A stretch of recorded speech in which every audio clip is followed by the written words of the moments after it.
नमस्कार, वक्त हो गया इंडिया 360 डिग्री का और हम हाजिर हैं देश की तमाम छोटी बड़ी खबरों के साथ। शुरुआत करेंगे नगरोटा हमले से। हमले के बाद सेना प्रमुख दलबीर सिंह सुहाग नगरोटा के सैन्य कैंप पर पहुंच गए हैं। सेना प्रमुख ने फौजी अफसरों से पूरी जानकारी ली और परिवार वालों से मिले। इस बीच ये खुलासा हुआ है कि मारे गए आतंकियों के पास से भारी मात्रा में हथियार के साथ साथ अफजल के नाम पर बदला लेने का एक पर्चा बरामद हुआ है।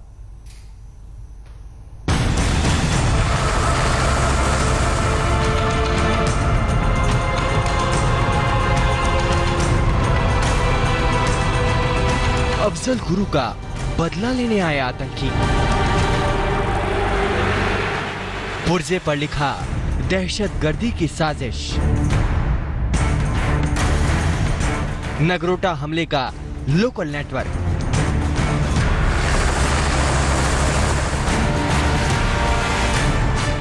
तस्वीरों में दिख रहे असली जली हुई गोलियों के खोखे।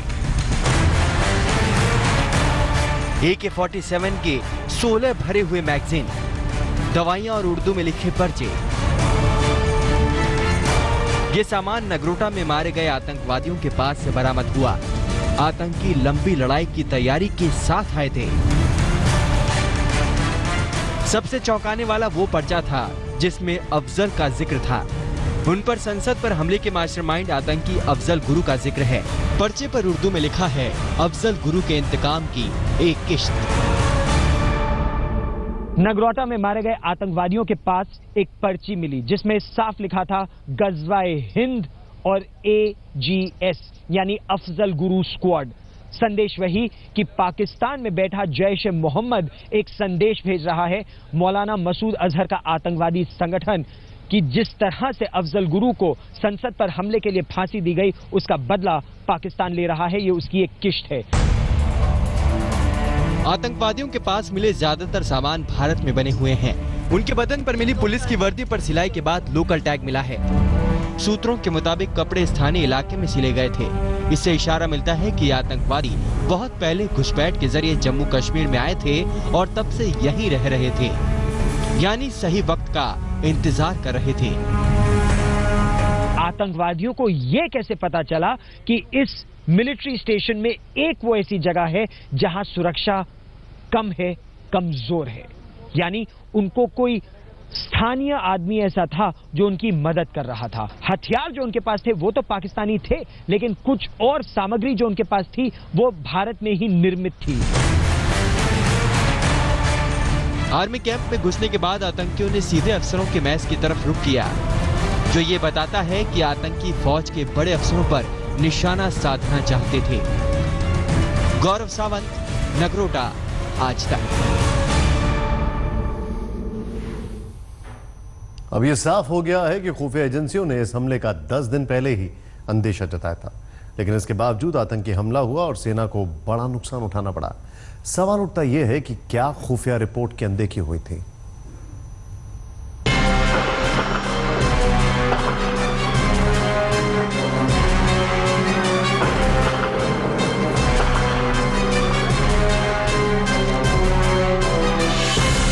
उरी के बाद आतंकियों का ये सबसे बड़ा दुस्साहस है। नगरोटा के फौजी कैंप पर हमला बोलकर न सिर्फ पाकिस्तान के पिट्ठुओं ने हमें लहूलुहान किया, बल्कि ललकारा भी। लेकिन ताज्जुब है, खुफिया एजेंसियों के अलर्ट के बावजूद आतंकी जबरदस्त नुकसान पहुंचाने में सफल रहे। सूत्रों के मुताबिक खुफिया एजेंसियों को काफी वक्त से आतंकियों की एक यूनिट की खबर थी।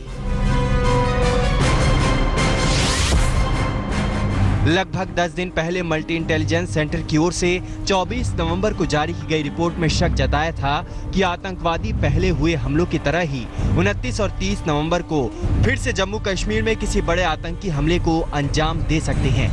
लेकिन इतना होने के बावजूद आतंकवादी न सिर्फ हमारे इलाके में घुस आए, बल्कि उन्होंने नगरोटा के आर्मी कैंप पर हमला कर हमारे 7 फौजियों की जान भी ले ली।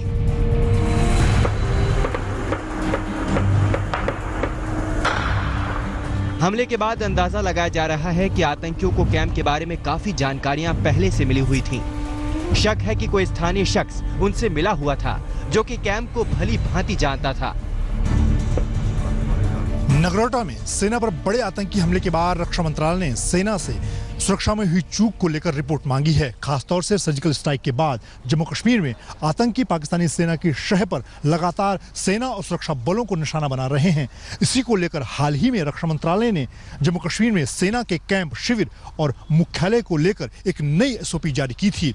इसके अलावा मल्टी एजेंसी सेंटर ने भी 24 नवंबर को 29 और 30 नवंबर के बीच जम्मू कश्मीर में सेना पर बड़े आतंकी हमले की आशंका जताई थी। इसके बावजूद आतंकी नगरोटा में सेना पर बड़ा आतंकी हमला करने में कामयाब रहे हैं। यानी कहीं ना कहीं खुफिया रिपोर्ट की अनदेखी हुई और कहीं ना कहीं तैयारियों के मामले में हम इस बार पीछे भी रह गए। शायद तभी रक्षा मंत्रालय ने नगरोटा हमले के बाद न सिर्फ सेना से इस सिलसिले में रिपोर्ट मांगी है,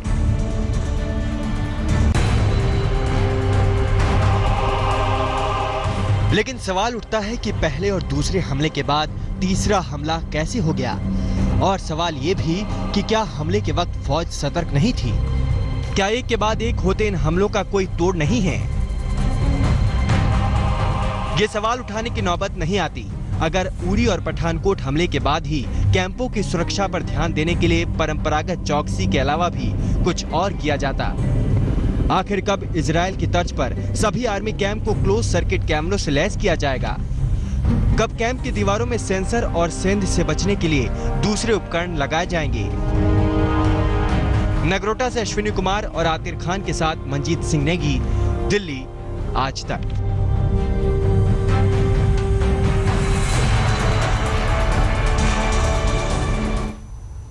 जहां नगरोटा हमले में आतंकियों ने सेना को जबरदस्त नुकसान पहुंचाया, वहीं सांबा में बीएसएफ ने पाकिस्तान के 3 आतंकियों को सफाया कर दिया। ये तीनों आतंकी सीमा लांघकर आए थे और बड़े हमले की फिराक में थे।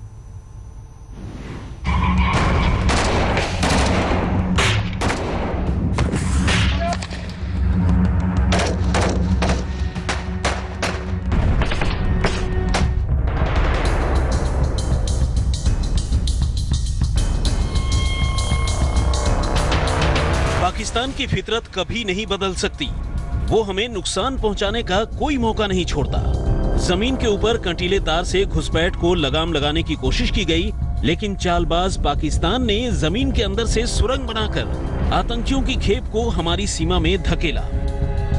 सांबा जिले के रामगढ़ सेक्टर में बीएसएफ के हाथों मारे गए सभी 3 आतंकी इसी सुरंग से सीमा पार आए थे, लेकिन खुफिया रिपोर्ट के बाद पहले से सतर्क बीएसएफ ने इन्हें वक्त रहते घेर कर मार डाला। इन आतंकियों के पास से बरामद असलहे और विस्फोटकों का जखीरा इनके खतरनाक मंसूबे को जाहिर कर गया। आतंकियों के पास से चेन्ड आईईडी, सुसाइड बेल्ट, सुरक्षा बलों के साथ लंबे समय तक जूझने के लिए इनके पास एनर्जी टैबलेट, एनर्जी ड्रिंक और मेवे थे। विस्फोटकों से भरे हुए सुसाइड बैग के साथ साथ खास किस्म के खतरनाक केमिकल्स भी मिले हैं। AK-47 3 मिली, AK-47 की 20 मैगजीन्स मिली, they were all loaded. 517 rounds थे उनके पास में एमुनिशन के। कैमोफ्लाज यूनिफॉर्म थी 2, रेडियो सेट्स थे 2, GPS number GPS was there, लेकिन एक कोई लिक्विड भी मिला था बॉटल्स में। बीएसएफ को शक है कि बरामद केमिकल हथियार से आतंकी बड़े हमले को अंजाम देने के फिराक में थे। बीएसएफ सूत्रों के मुताबिक आतंकी चलती ट्रेन को उड़ाने और बोगियों को आग के हवाले करने की साजिश को अंजाम देना चाहते थे। एक इस तरह की बड़ी स्ट्रॉन्ग इनपुट आई हुई थी कि इस तरफ इन्फिल्ट्रेशन की कोशिश होगी, किस तरह से होगी उस बारे में जानकारी नहीं थी, और यही वजह थी कि हमने यहाँ एक्स्ट्रा एफर्ट किए हुए थे और इन डेप्थ नाका लगाए हुए थे, जिसकी वजह से we were in a position to detect them and neutralise. ऐसे में सवाल उठने शुरू हो गए हैं कि क्या ये आतंकी केमिकल हमले की फिराक में थे? आतंकियों के पास से मिले दस्तावेज और उनके जैश ए मोहम्मद से जुड़े होने का शक है। बीएसएफ को शक है नगरोटा और सांबा में मारे गए आतंकी एक ही यूनिट के थे।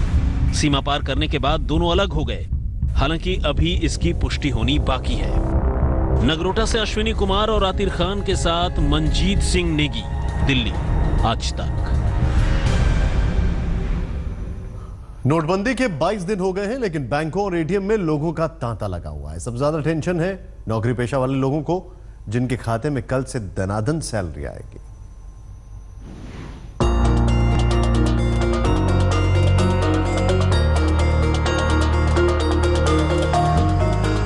नोटबंदी का 22वां दिन, लेकिन नहीं खत्म हो रही कतारें। बैंक एटीएम के सामने लगी है भीड़। टेंशन में हैं नौकरी पेशा वाले। नवंबर का महीना तो जैसे तैसे बीत गया, अब बारी है दिसंबर की। सैलरी हाथ आने से ठीक एक दिन पहले बैंक और एटीएम खाली हैं और कतार में खड़े लोगों के होश गुम। आज तो पैसे ने दिन में तारे दिखा दिए, लेकिन 1 दिसंबर को क्या होगा किसको पता। मेन चीज़ ये है कि आज लास्ट दिन है मंथ का, और कल से सब लोग पैसे मांगेंगे, क्योंकि हमारे यहाँ पे भी जो ऑफिस में घर पे काम करते हैं तो उनका तो कैसा है कि डेली या फिर मंथली काम चलता है, तो हम उनको पैसे नहीं देंगे तो उनका भी घर चलना मुश्किल हो जाएगा काफ़ी। नोटबंदी के बाद पहली बार सैलरी नौकरी पेशा वाले लोगों के खाते में आएगी। सरकार का असली इम्तिहान इसी समय होगा। आखिर इस नोटबंदी से क्या फर्क पड़ेगा, ये भी जानना जरूरी है। 24,000 से ज्यादा अगर किसी की सैलरी है तो वो अपना पूरा पैसा एक बार में नहीं निकाल पाएंगे। सैलरी इस बार छोटे छोटे नोटों और 2000 के नोटों में मिलेगी। लिहाजा बैंकों ने आरबीआई से ज्यादा कैश मांगा है ताकि नौकरी पेशा वाले लोगों को दिक्कतों का सामना न करना पड़े। जिन बैंकों में सैलरी और पेंशन अकाउंट ज्यादा हैं, उन्हें आरबीआई ने 20 से 30% ज्यादा कैश दिया है। पिछले 3-4 दिनों में कैश फ्लो की कमी की वजह भी सैलरी को ही बताया गया है।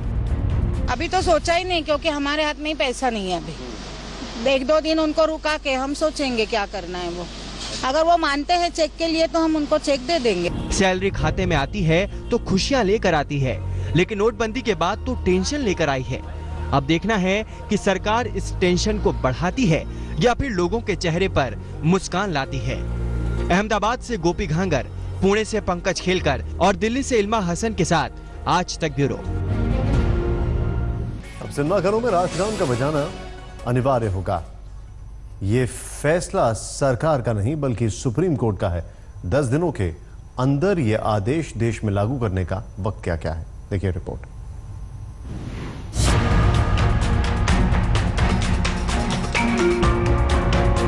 तो अब देश के सभी सिनेमाघरों में हर शो से पहले राष्ट्रगान जरूर बजेगा। राष्ट्रगान बजेगा तो पर्दे पर तिरंगा भी जरूर दिखेगा, और जितने लोग सिनेमा हॉल में उस वक्त मौजूद होंगे उन्हें इन दोनों के सम्मान में खड़ा भी होना होगा। सुप्रीम कोर्ट ने आज इस बारे में एक अहम आदेश दिया है। फिल्म शुरू होने से पहले राष्ट्रगान को अनिवार्य कर दिया गया है। जस्टिस दीपक मिश्रा की अध्यक्षता वाली बेंच ने यह फैसला सुनाया। बेंच ने कहा, समय आ गया है कि अब लोग ये महसूस करें कि ये मेरा अपना देश है। राष्ट्रगान के सम्मान में कोई भी खड़े होने से इनकार नहीं कर सकता। फैसला आने के बाद जहां बीजेपी ने इसका स्वागत किया, वहीं सवाल उठने भी लाजमी थे। आज ये बड़ा स्पष्ट हो गया है कि जहां हमारे अधिकार है संविधान में, वहां हमारी ड्यूटीज भी साथ साथ हैं, और ये पूर्णता में देखा जाएगा। ऐसा नहीं हो सकता है कि एक भारतीय नागरिक जो है कहे कि मेरे अधिकार तो संविधान से आ रहे हैं लेकिन मैं अपनी ड्यूटीज को भूल जाऊंगा, या जो अधिकार दूसरों के हैं। ऐसा तो मुझे लगता है टोटलिटी में देखने के लिए उसका स्वागत करना चाहिए। मगर क्या इससे पेट्रियटिज्म में इजाफा होगा कि नेशनलिज्म में इजाफा होगा, ये बड़ा सवाल निशान है। मेरा मानना यह है कि जो स्कूल्स हमारे हैं वहाँ पर बच्चों को शुरू उनके चाइल्डहुड से भी नेशनल एंथम सिखाया जाना चाहिए। ठीक है, बना है तो, मगर एक्ट में तो ये नहीं है, ना होम मिनिस्ट्री के एडवाइजरी में ये कुछ लिखा हुआ है। बहरहाल सुप्रीम कोर्ट ने केंद्र सरकार को इस अंतरिम आदेश को लागू करने के लिए 10 दिन का वक्त दिया है। कोर्ट ने कहा है कि केंद्र इस आदेश के प्रचार के लिए प्रिंट और इलेक्ट्रॉनिक मीडिया की भी मदद ले। हाँ, इस दौरान कोर्ट ने चेताया भी और कहा कि राष्ट्रगान को 52 सेकंड में ही पूरा किया जाना चाहिए और अपने फायदे के लिए कोई भी इसका नाटकीय रूपांतरण ना करे। पूर्व में एक सिनेमा घर में राष्ट्रगान के दौरान एक अपाहिज को लोगों ने बुरी तरीके से पीट दिया था, क्योंकि वो राष्ट्रगान के दौरान खड़ा नहीं हुआ था। उम्मीद यही की जानी चाहिए कि सुप्रीम कोर्ट के इस फैसले के बाद ऐसे वाक्य नहीं होंगे और ज्यादा राष्ट्रभक्त दिखाने के चक्कर में लोग कानून अपने हाथ में नहीं लेंगे। कैमरामैन वरुण के साथ अहमद अजीम, दिल्ली आज तक। पश्चिम बंगाल की मुख्यमंत्री ममता बनर्जी ने नोटबंदी को लेकर बुधवार को भी केंद्र सरकार और पीएम नरेंद्र मोदी पर निशाना साधा। उन्होंने कहा कि अभी देश में आर्थिक आपातकाल की स्थिति बनी हुई है। ममता ने इशारों में मुख्यमंत्री नीतीश कुमार पर भी हमला किया। कहा, नोटबंदी का साथ देने वाले से मैं दुखी हूं। हालांकि इस ममता पर भाड़े में भीड़ जुटाने का भी आरोप लगाया है।